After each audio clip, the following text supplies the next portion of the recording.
बच्चों, आज हम पढ़ेंगे पादप ऊतक के बारे में। आप सभी जानते हैं कि जीवों का शरीर कोशिकाओं का बना हुआ होता है। कुछ जीव ऐसे होते हैं जो केवल एक कोशिका से बने होते हैं, उन्हें एक कोशीय जीव कहा जाता है। और कुछ जीव बहुत से कोशिकाओं के मिलने से बनते हैं, उन्हें बहुकोशीय जीव कहा जाता है। कोशिका आपस में मिलके ऊतक का निर्माण करते हैं। तो इस प्रकार कोशिकाओं के समूह को क्या कहा जाता है? ऊतक कहा जाता है, जिसके विषय में हम आगे चर्चा करेंगे। ऊतक, सबसे पहले ऊतक की परिभाषा। ऊतक कोशिकाओं का ऐसा समूह है जिसमें कोशिकाओं की उत्पत्ति और उनका कार्य समान होता है, अर्थात एक जैसे कार्य करने वाले और एक जैसे उत्पत्ति वाले कोशिकाओं के समूह को क्या कहा जाता है? ऊतक कहा जाता है। ऊतक दो प्रकार के होते हैं। पादपों में पाए जाने वाले ऊतक को पादप ऊतक कहा जाता है और जंतुओं में पाए जाने वाले ऊतक को जंतु ऊतक कहा जाता है। तो हम पढ़ेंगे पादप ऊतक के विषय में।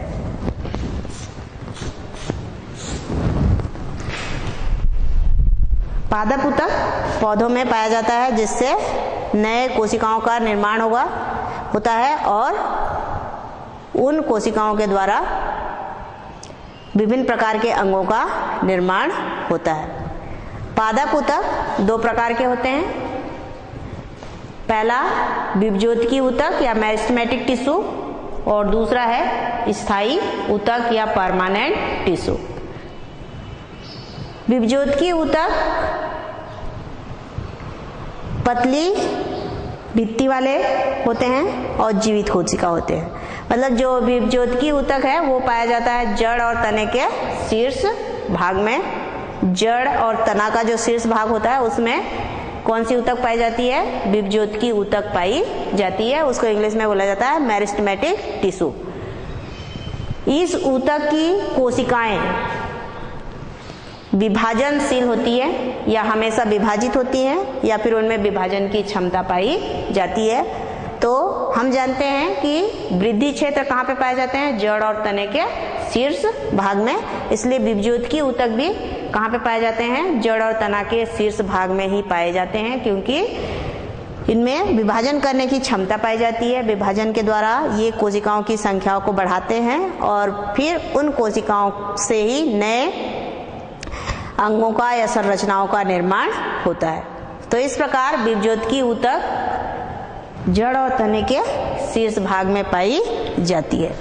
अब इसमें देखें, इसकी संरचना में विभज्योतकी ऊतक की जो कोशिका की कोशिका भित्ति है वो पतली होती है और ये जीवित होते हैं अर्थात इसमें केंद्रक और कोशिका द्रव्य जो है पाए जाते हैं। कोशिका द्रव्य इसमें सघन रूप में या बहुत अधिक मात्रा में पाए जाते हैं।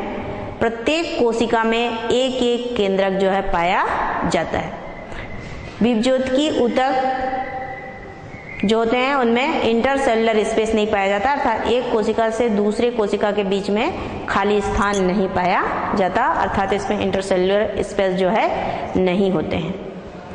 और ये कैसे होते हैं बताए हैं? विभाजन करने वाले। इनमें जो विशेषताएं पाई जाती है उसमें सबसे पहला विशेषता है ये कोशिकाएं विभाजनशील होती हैं, अर्थात इनमें विभाजन के द्वारा नई कोशिका बनाने की क्षमता पाई जाती है। दूसरा, ये कहाँ पे पाए जाते हैं? वर्धी क्षेत्र में, अर्थात जहाँ पे वृद्धि बिंदु होती है, ग्रोइंग पॉइंट स्थित होता है, उन्हीं जगहों पे ये विभज्योतकी ऊतक जो है पाए जाते हैं। इनका आकार समव्यासी होता है, अर्थात ये सभी कोशिकाएं एक समान आकार की होती हैं और इनमें रिक्तिका नहीं पाई जाती और इंटरसेलुलर स्पेस भी नहीं पाई जाती। तो ये सभी विशेषताएं कौन से ऊतक में पाया जाता है? विभज्योतकी ऊतक या मेरिस्टेमेटिक ऊतक में पाया जाता है। विभज्योतकी ऊतक का वर्गीकरण हम दो आधार पर करेंगे, उत्पत्ति और विकास के आधार पर, और दूसरा पौधों में विभज्योतकी ऊतक की स्थिति के आधार पर। विभज्योतकी ऊतक को 2 वर्गों में बांटा गया है, एक तो उत्पत्ति और विकास के आधार पे और दूसरा पौधों पे स्थिति के आधार पे। उत्पत्ति तथा विकास के आधार पे मेरिस्टेमेटिक टिश्यू 3 प्रकार के होते हैं, प्रो मेरिस्टेम, प्राइमरी मेरिस्टेम और सेकेंडरी मेरिस्टेम। प्रो मेरिस्टेम जड़ और तना, जैसे ये तना जो बनाया गया है उसका ये एपेक्स वाला भाग है या शीर्ष भाग है, तो जड़ और तना के शीर्ष भाग में जहाँ पे वृद्धि क्षेत्र उपस्थित होता है वहाँ पे कौन सा ऊतक पाया जाता है? प्रो मेरिस्टेम पाया जाता है। प्रो मेरिस्टेम की कोशिकाएं विभाजन करती हैं या विभाजन की प्रारंभिक अवस्था को कौन सा ऊतक प्रदर्शित करता है? Pro meristem. इनके विभाजन से ही प्राइमरी मेरिस्टेम या प्राथमिक मेरिस्टेम का निर्माण होता है। तो इस प्रकार जो प्रो मेरिस्टेम है वो वृद्धि क्षेत्र में पाया जाता है और ऊतकों के बनने की प्रारंभिक अवस्था को बताता है। दूसरा जो ऊतक है उसे कहते हैं प्राइमरी मेरिस्टेम या प्राथमिक विभज्योतकी ऊतक। ये ऊतक प्रो मेरिस्टेम के निचले भाग में स्थित होता है और प्राइमरी मेरिस्टेम की कोशिकाएं भी विभाजनशील होती हैं, उनमें भी विभाजन करने की क्षमता पाई जाती है और इन्हीं प्राइमरी मेरिस्टेम से स्थायी ऊतकों का निर्माण होता है। अगला है सेकेंडरी मेरिस्टेम। प्राइमरी मेरिस्टेम की कुछ कोशिकाएं जो है स्थायी ऊतकों में परिवर्तित नहीं होती हैं और वे तना या जड़ के पार्श्व भाग में स्थित होते हैं और जब द्वितीयक वृद्धि होने का होता है या जब द्वितीयक वृद्धि होती है तो ये विभाजन के लिए तैयार होती हैं। ऐसे ऊतकों को कहा जाता है सेकेंडरी मेरिस्टेम। और सेकेंडरी मेरिस्टेम से के विभाजन से कैम्बियम, कॉर्क कैम्बियम और फेसिकुलर कैम्बियम बनते हैं। सेकेंडरी मेरिस्टेम से बने हुए कोशिकाओं से ही द्वितीयक वृद्धि होती है और द्वितीयक वृद्धि के फलस्वरूप जड़ और तना मोटाई में वृद्धि करते हैं। दूसरा है, ये तो था आपका उत्पत्ति और विकास के आधार पे विभज्योतकी ऊतक या मेरिस्टेमेटिक टिश्यू का वर्गीकरण। अब पौधों में उनकी स्थिति के आधार पे मेरिस्टेमेटिक टिश्यू का वर्गीकरण किया गया है।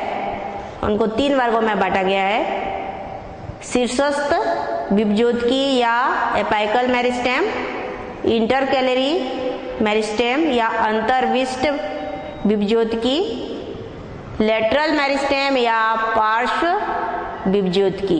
ये 3 ऊतक हैं जो पौधों में उनकी स्थिति के आधार पर इनको प्रदर्शित किया गया है। जो जड़ और तना के शीर्ष भाग में उपस्थित रहता है उस मेरिस्टेम को कहा जाता है एपाइकल मेरिस्टेम या शीर्षस्थ मेरिस्टेम।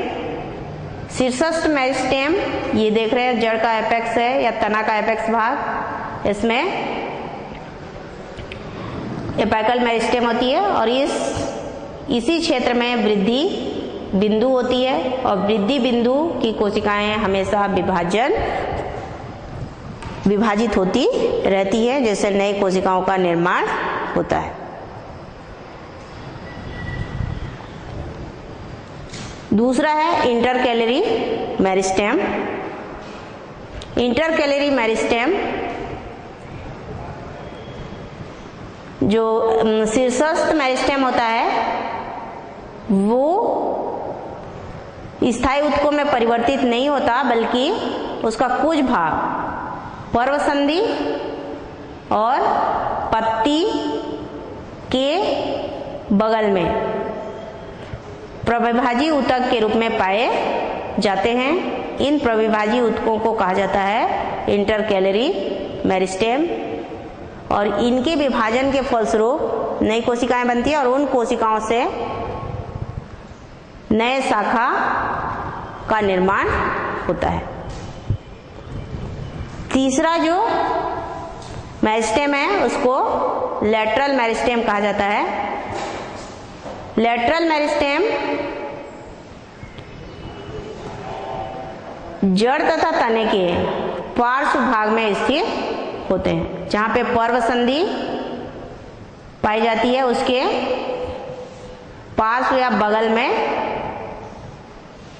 लेटरल मेरिस्टेम पाई जाती है और इस मेरिस्टेम से आपका बनता है कैम्बियम और कैम्बियम, इंटरफेसिकुलर कैम्बियम। कैम्बियम एक तो है फेसिकुलर कैम्बियम और दूसरा है इंटरफेसिकुलर कैम्बियम। फेसिकुलर कैम्बियम समान ऊतक में जाइलम और फ्लोएम के बीच में स्थित होता है और ये कोशिका में पहले से ही मौजूद होता है, मतलब जब कोशिका बनता है उसी समय से ये पाया जाता है। लेकिन जब द्वितीयक वृद्धि होती है तो इंटरफेसिकुलर कैम्बियम का निर्माण होता है और इंटरफेसिकुलर कैम्बियम के बनने के बाद यहाँ पे एक कैम्बियम रिंग बनता है जिसके फलस्वरूप द्वितीयक ऊतकों का निर्माण होता है। द्वितीयक ऊतकों के निर्माण के फलस्वरूप पौधे की मोटाई में वृद्धि होती है। तो लेटरल मेरिस्टेम की कोशिकाएं विभाजित होती हैं जिसके फलस्वरूप द्वितीयक ऊतकों का निर्माण होता है जिससे पौधे जो है मोटाई में वृद्धि करते हैं। तो ये तो था आपका पौधों में स्थिति के आधार पे, मतलब पौधे में कौन से जगह पे मेरिस्टेमेटिक टिश्यू उपस्थित होता है उसके आधार पे मेरिस्टेमेटिक टिश्यू का वर्गीकरण। एपाइकल मेरिस्टेम जो कि जड़ और तने के शीर्ष भाग में स्थित रहता है। इंटरकैलरी तना और तना के पर्व संधि के पार्श्व में स्थित होता है और लेटरल मेरिस्टेम पर्व संधियों के पार्श्व में स्थित होता है।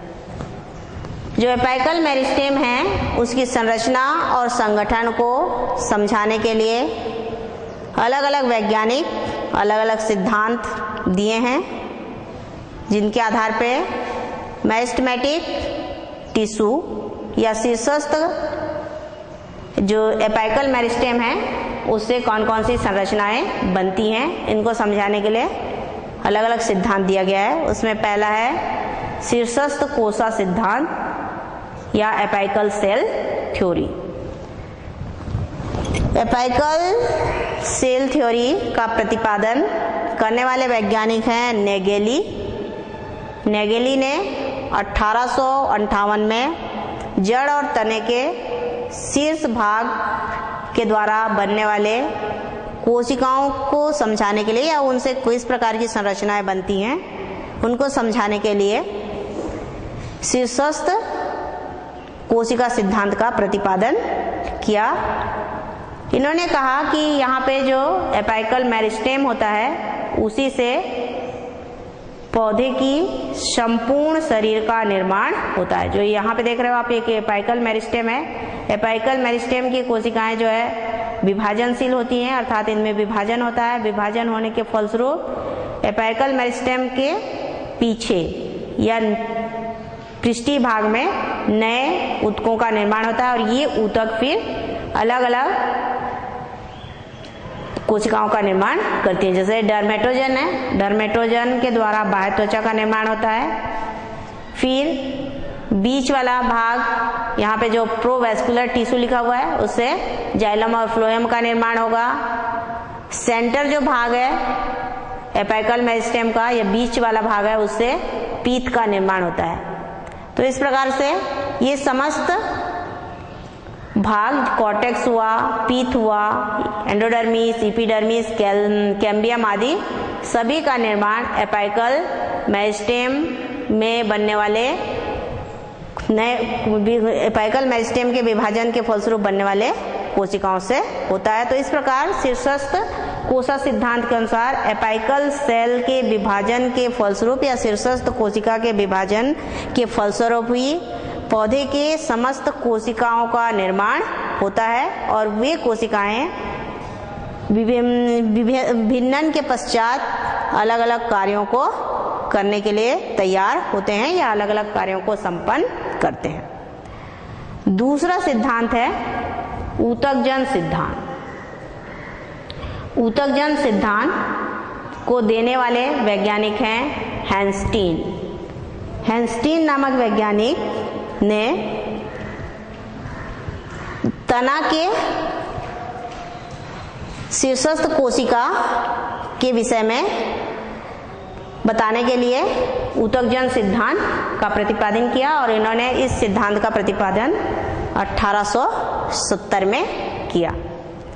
ऊतकजन सिद्धांत के अंतर्गत के अनुसार जो एपाइकल मेरिस्टेम है वो 3 भागों में बटा होता है, डर्मेटोजन, पेरिबेलम और प्लीरोम।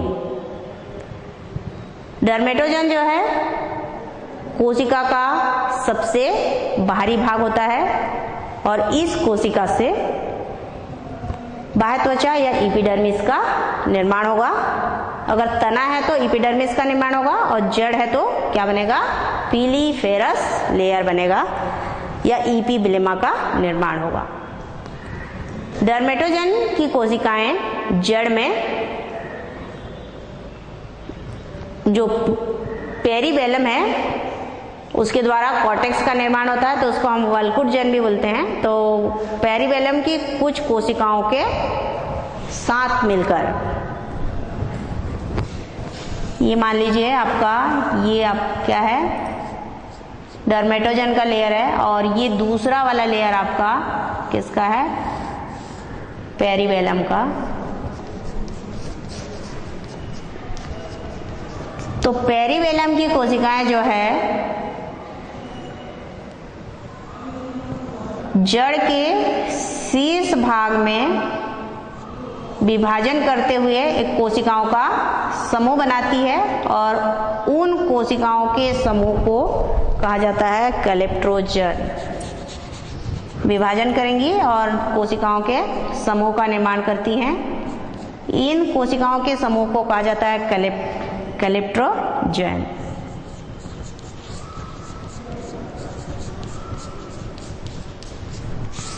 और ये कैलेप्ट्रोजन ही बाद में जड़ के मूल टोप का निर्माण करता है और ये मूल टोप जो है जड़ की वृद्धि क्षेत्र की सुरक्षा करता है या जड़ में जो ग्रोइंग पॉइंट होते हैं या बड़े वृद्धि क्षेत्र होते हैं उनकी सुरक्षा का कार्य करता है। तो ये बनता है आपके पेरिबेलम से। कब, जब डर्मेटोजन से मिलके बनेगा तब, मतलब मूल टोप या कैलेप्ट्रोजन में पेरिबेलम का कुछ हिस्सा रहेगा और कुछ हिस्सा जो है किसका रहेगा, डर्मेटोजन। ये आपका डर्मेटोजन का है। ये दोनों केवल शीर्ष वाले भाग में मिलके कैलेप्ट्रोजन बनाते हैं और कैलेप्ट्रोजन से फिर मूल टोप का निर्माण होता है। तो ये आपका डर्मेटोजन है जो कि तना में इपिडर्मिस का निर्माण करता है और जड़ में इपिब्लेमा का निर्माण करता है। दूसरी जो लेयर है वो कहलाती है पेरिबेलम, जो कि डर्मेटोजन के नीचे स्थित होती है। जब हम कोशिका की संरचना का निर्माण कोशिका संरचना बनाते हैं तो सबसे पहले हम इस प्रकार से क्या बनाते हैं, इपिडर्मिस या बाह्य त्वचा आदि को प्रदर्शित करते हैं और उसके नीचे जो कोशिकाएं बनाते हैं वो रहता है आपका कॉर्टेक्स या हाइपोडर्मिस आदि का। और ये सारे ये हाइपोडर्मिस हुआ समझ लीजिए, ये आपका इपिडर्मिस, फिर कॉर्टेक्स,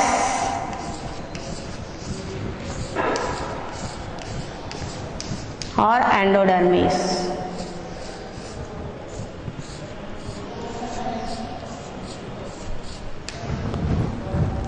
तो इपिडर्मिस के नीचे या डर्मेटोजन से क्या बनता है बताई थी, इपिडर्मिस। तो डर्मेटोजन के नीचे स्थित रहता है पेरिबेलम और पेरिबेलम जो है लीफ जड़ और तने के शीर्ष भाग में सिंगल लेयर होगा, लेकिन उसके नीचे ये बहुस्तरीय होती है और इस पेरिबेलम के द्वारा हाइपोडर्मिस बनता है, कॉर्टेक्स और एंडोडर्मिस।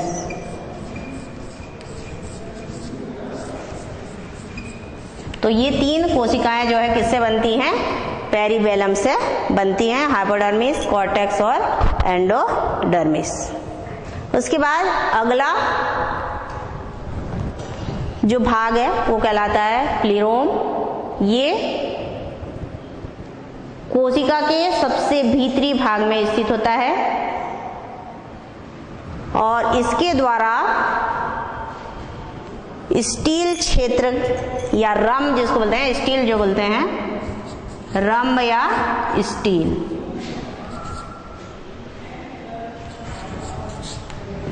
का निर्माण होता है। और इस क्षेत्र में जो कोशिकाएं होती हैं वो है पेरिसाइकिल,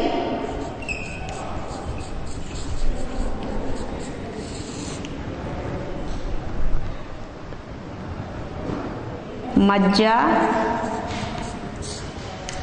मज्जा किरणें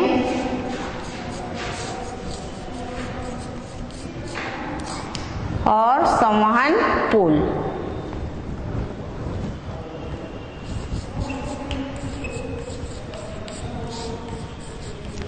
संवहन पुल के अंतर्गत जो ऊतक होते हैं आते हैं वो है जाइलम, फ्लोएम और कैम्बियम।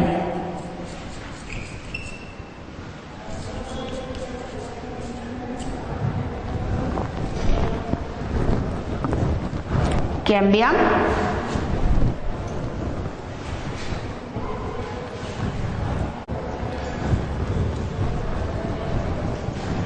फ्लोएम और कैम्बियम,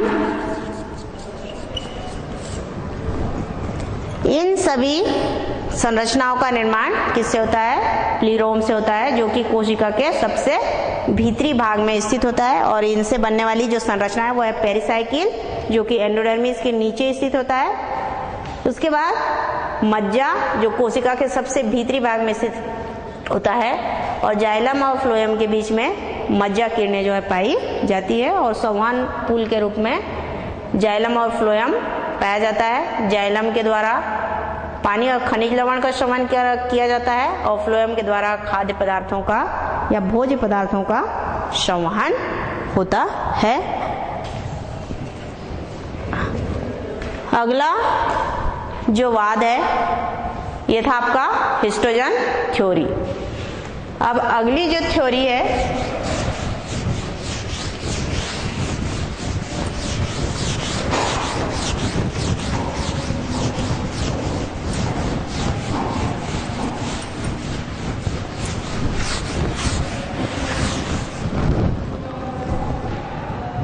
अगली जो सिद्धांत है वो है ट्यूनिका कार्पस सिद्धांत। ट्यूनिका कार्पस सिद्धांत जिसे प्रतिपादित करने वाले वैज्ञानिक हैं सीमिड नामक वैज्ञानिक ने 1924 में।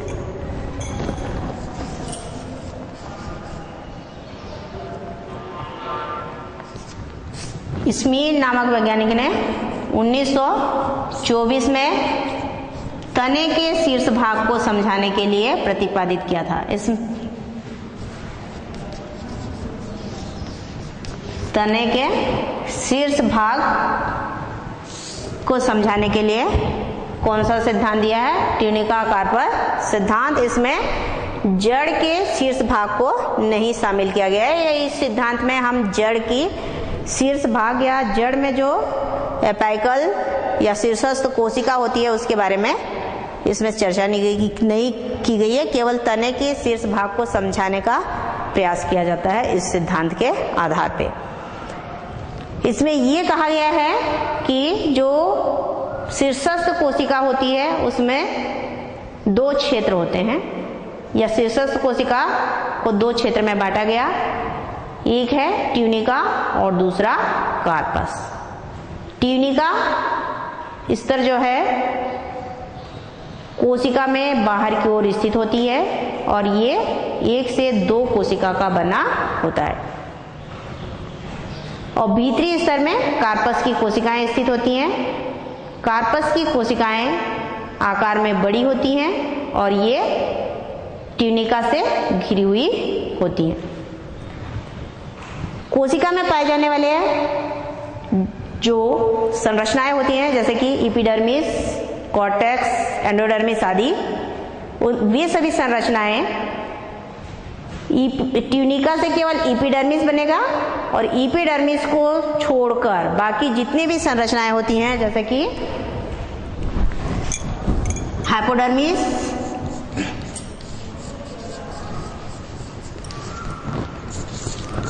कॉर्टेक्स, एंडोडर्मिस,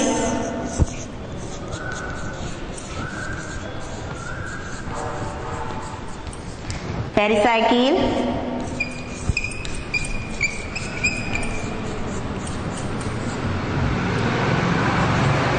वेस्कुलर बंडल या संवहन पूल,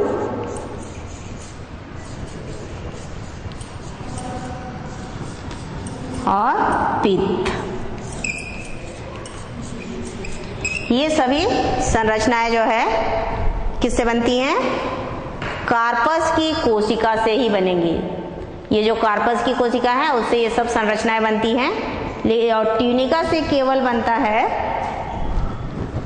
एपिडर्मिस या बाह्य त्वचा, एपिडर्मिस का निर्माण होता है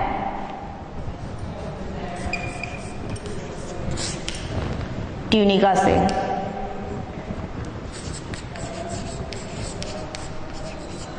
और ये सब बनते हैं कार्पस से। तो ट्यूनिका जो है 2 स्तरीय होता है या 2 स्तर कोशिकाओं से मिलकर बनता है, लेकिन कार्पस जो है बहुस्तरीय होती हैं। और कार्पस की कोशिकाएं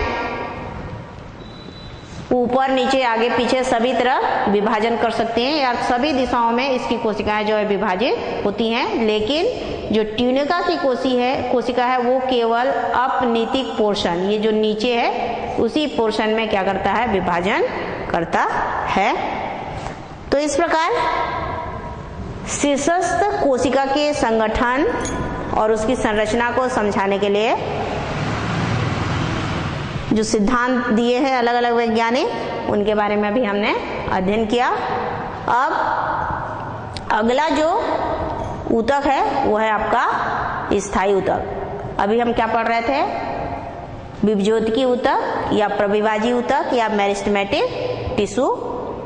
अगला ऊतक है हमारा स्थायी ऊतक। स्थायी ऊतक में विभाजन की क्षमता नहीं पाई जाती है। विभाजन के नहीं होने के कारण यहाँ पे नई कोशिकाओं का निर्माण नहीं होता है। इन कोशिकाओं में विभेदन या डिफरेंशिएशन होता है, जिसके फलस्वरूप विशिष्ट कार्यों को करने के लिए विशिष्ट संरचनाएं बनती हैं, जिसके बारे में हम नेक्स्ट पीरियड में चर्चा करेंगे। आज का पाठ यहीं पे समाप्त होता है। धन्यवाद।